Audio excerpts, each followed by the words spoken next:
My name's Dominique Conseulo-Carrière. I'm Mexican and I say Mestiza as well from my mom's side.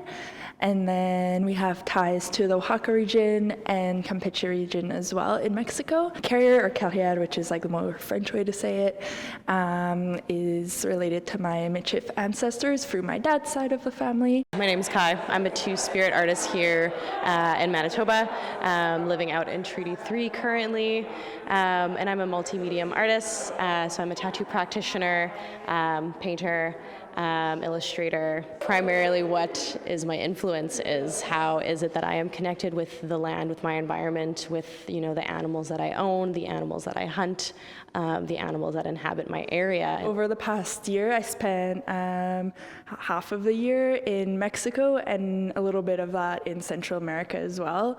A big part of that was me wanting to just spend time on the land in Mexico, spend time around that culture. I spent some time with my great aunt down in Mexico in a place called Pinotepa where my grandpa was born. Throughout the trip, I was practicing the knowledge that she taught me, that beadwork technique. This one I feel represents a lot of the things I'm trying to create, which is inspired by my identity and my cultures and how they all kind of live within me. One of my paintings is of two bisons, so I was able to go up north in La Paz in the fall time and was able to harvest a bison. Some of them did come towards the head bull and kind of said goodbye and was sniffing him, but the rest of the herd, all the younger bulls, were just trying to figure out who is top dog now. So it's just interesting getting to witness that whole thing and see how their herd, big family, how do they shift when losing something. I really like kind of blending, I feel our traditional arts with contemporary or different kind of ways of seeing tradition, how they change throughout time and are influenced by different things.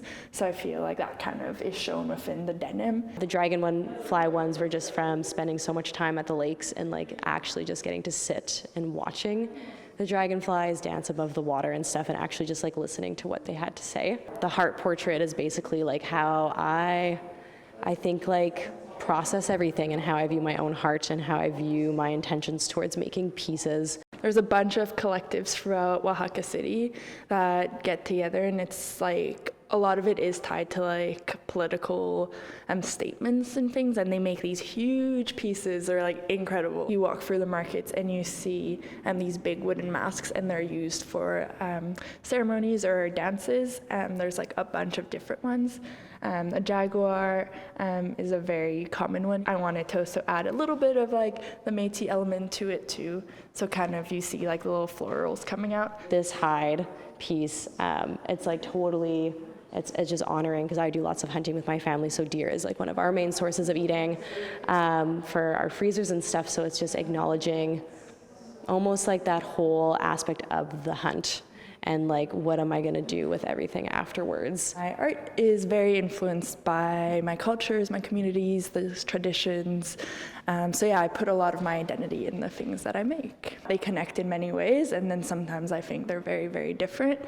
But kind of having that mix of both kind of settler culture and then also indigenous culture kind of live, within myself. My Opa was huge into herbalisms and identifying the plants and stuff when on my mom's side it was very much we didn't have access to ceremony. They kept it very suppressed and stuff, and it was very hidden, and no one wanted to acknowledge that we were Michif. We've always known we were Michif and stuff, but it's just how do we get access to that knowledge? So being able to do that with my siblings has been a huge thing as growing up, and even bringing that into, with my Opa and talking about all those stories. So it really goes hand in hand with how everything is inspired again from the land.